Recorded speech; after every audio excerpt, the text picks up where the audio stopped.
అటు వదిలేసాం. దేవుని స్తోత్రం. బాగా వినండి. ఇప్పుడు మనం ఎందుకు వచ్చాం ఈ కార్యక్రమానికంటే పునఃప్రతిష్ఠారాధన అనే ప్రక్రియకు వచ్చాం. అంటే ఇక్కడ మళ్ళా ఇంచుమించు ఒక 40 రోజులు ఇక్కడ పని జరిగిద్ది.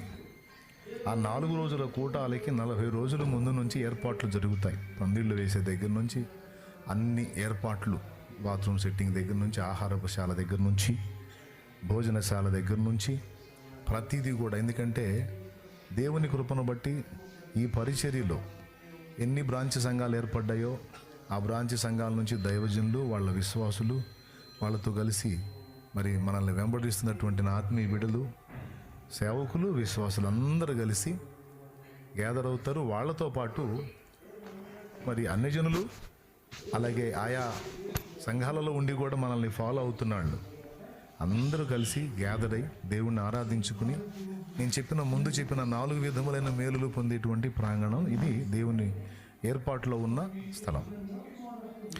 అయితే ఏం జరుగుతుందంటే ఒకసారి దీన్ని దేవుని కొరకు వినియోగించిన తర్వాత మళ్ళా ఇది మలినపరచబడుతుంది. మళ్ళీ మనం వచ్చేటప్పటికి దాన్ని మళ్ళీ ఏం చేయాల్సి వచ్చిందంటే మళ్ళా శుద్ధీకరణ జరిగించాల్సి వచ్చింది. మళ్ళీ పునః ప్రతిష్ఠ చేయాల్సి వచ్చింది. మళ్ళీ దేవుని కొరకు దాన్ని మళ్ళీ శుభ్రపరిచి పునః ప్రతిష్ఠ చేసి ప్రత్యేకించాల్సి వచ్చింది. ఇది మన ఆత్మీయ జీవితాన్ని కూడా ఒక సూచనగా ఉంది. అందుకు చెప్తున్నాను ఈ పాయింట్. మనందరం మారు మనసు పొంది బాప్తిస్మం పొంది ప్రభువుని వెంబడించడం మొదలుపెట్టినప్పుడు మనం దేవునికి ప్రతిష్ఠించబడ్డాం. దానికి సరిపోయిన లేఖనాలు మూర్ఖులకు ఈ తరము వారికి వేరై రక్షణ పొందండి అన్నాడు. రక్షణ పొందాలి అన్నవాడు ముందు చేయాల్సింది ఏంటంటే వేరగుట. ఓకేనా? నేను వారి మధ్యలో సంచరింతును, నేను వారి దేవుడనై ఉందును, వారు నా ప్రజలు, నా కుమార్తెలు కుమారులు అయి ఉందురు గనుక మీరు వారిలో నుండి ప్రత్యేకముగా బయలు వెళ్ళుడి, మీరు వారిలో నుండి లోకములో నుండి వేరై ప్రత్యేకముగా ఉండుడి అన్నాడు. మూర్ఖులకు ఈ తరము వారికి వేరే రక్షణ పొందండి అనే మాట అపోస్తలుల కార్యము 2వ అధ్యాయము 40వ వచనంలో ఉంటుంది. ఒక్కసారి చూడండి. అపోస్తలుల కార్యములో 2వ అధ్యాయం 40వ వచనం. అక్కడ వేరు గమ్మంటున్నాడు. ఇంకను అనేక విధములైన మాటలతో సాక్ష్యం ఇచ్చి మీరు మూర్ఖులకు ఈ తరము వారికి వేరై రక్షణ పొందుడని వారిని హెచ్చరించారు. రక్షణ పొందడానికి ముందు వేరొగుట అనే మెట్టు ఒకటి ఉంది. ఇక 2 కొరింథీ పత్రిక 6వ అధ్యాయము 18వ వచనంలో చూడండి. దేవుని ఆలయమునకు విగ్రహములతో ఏమి పొందిక. 2 కొరింథీ 6, 16, 18 కలిసి ఉంటాయి చూడండి. దేవుని ఆలయమునకు విగ్రహములతో ఏమి పొందిక. మనము జీవము గల దేవుని ఆలయమై ఉన్నాము, అందుకు దేవుడు ఇలాగు సెలవిచ్చుచున్నాడు. ముందేమన్నాడు? మనము దేవుని ఆలయమై ఉన్నాము, అందుకు దేవుడు ఇలాగు సెలవిచ్చుచున్నాడు. ఏం సెలవిస్తున్నాడో చూద్దాం. నేను వారిలో నివసించి సంచరింతును, నేను వారి దేవుడనై ఉందును, వారు నా ప్రజలై ఉందురు. కావున మీరు వారి మధ్య నుండి బయలు వెడలి ప్రత్యేకముగా ఉండు. ఆ ప్రత్యేకముగా ఉండు అన్నదాన్ని రౌండ్ కొట్టాలి. ఫస్ట్ ఏమన్నాడు? వేరవ్వండి అన్నాడు. రెండేమన్నాడు? ప్రత్యేకంగా ఉండండి అన్నాడు. పేతురు పత్రికలో అంటాడు, నేను పరిశుద్ధుడనై ఉన్నలాగున మీరును పరిశుద్ధులై ఉండు అంటాడు. వేరగుట, ప్రత్యేకింపబడుట, పరిశుద్ధులగుట 3. 4వది అంటే మనల్ని ఎలా దేవుడు కోరుకుంటున్నాడు. యజమాని వాడుకొనుటకు అర్హమైన పాత్రగా మీరు ఉండునట్లు నీతి యందు పరిశుద్ధత యందు ప్రతి ఒక్కడు కూడా తన ఘటమును కాపాడుకోవాలి అంటాడు. అంటే టోటల్గా ఏం చెప్తున్నాడంటే నేను మిమ్మల్ని విమోచించి ప్రత్యేకించుకున్నాను కనుక మీరు నాకు పరిశుద్ధ జనము కనుక అందుకు తగ్గట్టుగానే మీరు పరిశుద్ధులై ఉండాలి, ప్రత్యేకంగా ఉండాలి. మూర్ఖులకు ఈ తరము వారికి వేరై ఉండాలి, పరిశుద్ధులై ఉండాలి. ఇది మనల నుంచి దేవుడు ఆశిస్తుంది. అలాగే దేవుడు కోరుకున్నాడు. మనం కూడా కడగబడ్డాం, దేవుని మార్గంలోకి వచ్చాం, దేవుణ్ణి వెంబడిస్తున్నాం. అయితే ఏం జరుగుతుందంటే ఈ ల్యాండ్ ఎలాగైతే దేవుడు పరిచర్య కొరకు వినియోగించబడి ఆ తర్వాత మళ్ళా ఇది కొంచెం లోకంలో ఇతరులు వచ్చి దీన్ని ఇంకొక రకంగా వినియోగించి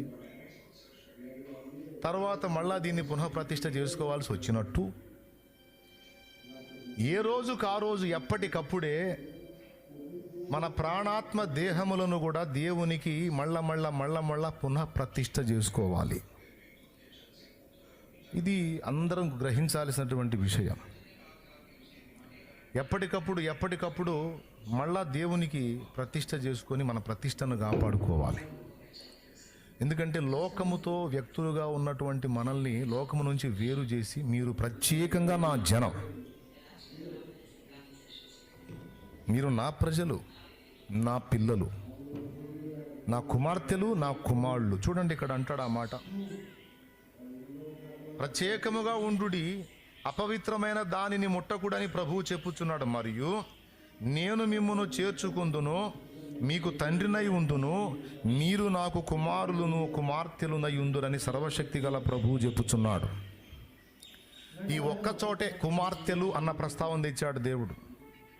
అన్ని చోట్ల ఆయనను ఎందరు అంగీకరించారో వారందరూ దేవుని కుమారులగుటకు ఆయన వారికి అధికారము, అదేంది కుమార్తెలగుటకు అధికారం ఇవ్వలేదా? ఆయనను అంగీకరించే వాళ్ళు ఓన్లీ పురుషులేనా? యోహాను సువార్త 1:12 మరి ఏం చెప్తుంది? తనను ఎందరు అంగీకరించిరో అనగా తన నామమందు విశ్వాసముంచిన వారందరూ దేవుని కుమారులగుటకును కుమార్తెలగుటకును ఆయన అధికారం అనుగ్రహించిన అనాలి కదా. మరి కుమార్తెలు లేరేంది ఈడ? పిల్లలు అన్నాడు కదా, దేవునికి పిల్లలు. మరొక చోట కుమారులు అంటాడు, అది చూపిస్తాను చూడండి. రోమాపత్రిక 8:29 ఇక్కడ పిల్లలు అన్నాడు, అక్కడ వచ్చేసి అక్కడ ఏమంటాడు? తన కుమారుడు అనేక సహోదరులలో జ్యేష్ఠుడగునట్లు. అంటే సహోదరి లేరా? ఇక్కడ పిల్లలు అనేశాడు. సరే, ఇందులో కలిపి కొట్టారు అనుకుందాం, కుమారులు కుమార్తెలు అందరు కలిసి పిల్లలు అందాం. మరి అక్కడ కుమారులు అనేక సహోదరులలో జ్యేష్ఠుడగునట్లు సహోదరులు ఎడిపోయారు. అలాగే మరో చోట కూడా, చాలా చోట్ల కూడా కుమారులు కుమారులు కుమారులు కుమారులు. అలాగే హెబ్రీ పత్రికలో కూడా తండ్రి శిక్షింపని కుమారులు ఎవరు? ఒకవేళ తండ్రి చేత మీరు శిక్షింపబడని ఎడల మీరు దుర్బీజులే కానీ కుమారులు గారు. అక్కడ కుమార్తెల ప్రస్తావన. ఇట్లాగా మీరు ఎక్కడన్నా ఆ రిఫరెన్స్ వెతకండి, దాదాపు చాలా చోట్ల కుమార్తెల ప్రస్తావన ఉండదు. ఇక్కడ ఉంటుంది. ఈ 2 కొరింథీ 6:18 దొరుకుతుంది ఆ మాట. దేవునికి స్తోత్రం. అయితే దీన్ని బట్టి మనకి ఏమి ఇబ్బంది పడాల్సిన అవసరం లేదు. క్రీస్తు యేసునందు ఇక మనం ఆడపిల్లలమైనా మగోళ్ళతో కలిపేసినట్టున్నాడు మనల్ని అనే భయం మీకొద్దు. అందుకే ఓదార్పు కోసం ఈ వచనం చూపించాను నేను. దేవునికి స్తోత్రం. కుమారులను కుమారులుగానే కుమార్తెలను కుమార్తెలుగానే దేవుడు గుర్తించాడు. ఆడామగ మతాన్ని కలిపేసి తోలేడు. అట్లేం భయపడొద్దు. మీరు నాకు కుమారులు కుమార్తెలునై ఉందురు అని క్లారిటీ ఇచ్చాడు. ఇప్పుడు మనకి ఏం కావాలి అంటే పునఃప్రతిష్ఠ కావాలి. ఎందుకు అవసరం అంటే మన దేహమును ఎందుకు మళ్ళా ప్రతిష్ఠ కోరుతున్నానంటే, మనం అది కలిగి ఉండాలని నేను చెప్తున్నానంటే దానికి ఒక కారణం ఉంది. ఒకసారి స్తోత్రం చెప్పండి, అందరూ గట్టిగా చెప్పండి. ఒకసారి పక్కన వాళ్ళ మోకాలు ఒకళ్ళ మోకాళ్ళు చూసుకోండి, అందరూ పలకరించుకోండి. మీరు ఇంకనో సజీవులై ఉన్నారా? అందరూ సజీవులేనా? మృతులు ఎవరు లేరు కదా. దేవునికి స్తోత్రం. నా జాగ్రత్త అన్నారు. అందుకని ఎందుకు మళ్ళా మనం ప్రతిష్ఠ చేయాల్సి వచ్చిందంటే, ఈ ల్యాండ్ని ఎలాగైతే దేవుడి కార్యాలకు దేవుడు వాడుతున్నాడు, సైతాన్ సంబంధులు మనం ఏ కాంపౌండ్ పెట్టలేదు కాబట్టి వాళ్ళ కార్యక్రమాలకు వాళ్ళు ఏం చేస్తారో, లేకపోతే గొర్రెలో బర్రెలో లేకపోతే డ్రింకర్సో ఎవడో ఏం చేస్తాడో ఈ ల్యాండ్లో ఏం తెలుసండి. కానీ మళ్ళీ మనం దేవుని కొరకు వినియోగించాలంటే దీన్ని మళ్ళీ సిద్ధపరచుకోవాలి, శుభ్రపరచుకోవాలి, పునఃప్రతిష్ఠ. దేహము విషయంలో కూడా ఇదే జరుగుతుంది. ఎవరు కూడా ఫీల్ అవ్వద్దు, నేను మారు మనసు పొంది బాప్తిస్మం పొందాను, ఇంకా నా ప్రాణాత్మ దేహములన్నీ పరిశుద్ధపరచబడ్డాయి, ఇక నా దేహములో పాప బీజము లేదని ఎవ్వరూ ఫీల్ అవ్వద్దు. ఎందుకంటే క్రీస్తు రక్తము చేత ఆత్మ విమోచింపబడింది, ప్రాణము దేహము ఇంకా విమోచింపబడాల. అది కూడా జరిగిద్ది. అయితే ప్రస్తుతం ఆత్మ విమోచింపబడింది, ప్రాణ దేహములు రెండు కూడా మాలిన్యంతోనే ఉన్నాయి. అందుకే దేవుని వాక్యము సజీవమైనదై, రెండంచులు గల ఖడ్గము కంటే వాడిగలదై, ప్రాణాత్మలను విభజించునంత మట్టుకు దూరుచు అన్నాడు. ప్రాణాత్మలను ఎందుకు విభజించాల్సి వచ్చింది ఈ వాక్యం? ప్రాణాత్మలు ఎందుకు డివైడ్ చేయాల్సి వచ్చింది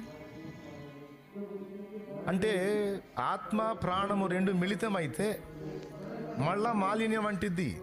ఈ ప్రాణం ఏం చేసిద్దో తెలుసా? మళ్ళీ మురికి అంటించిద్ది ఆత్మకి. వాక్యం విడగొడుతుంది. అర్థమైందా? ఇప్పుడు ఆత్మ డివైడ్ అవుతుంది, దేహము ప్రాణము.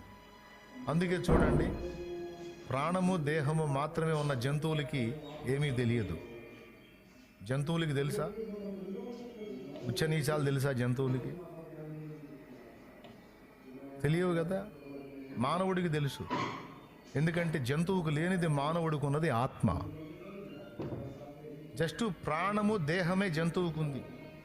ఆ ప్రాణములోనే మనస్సు,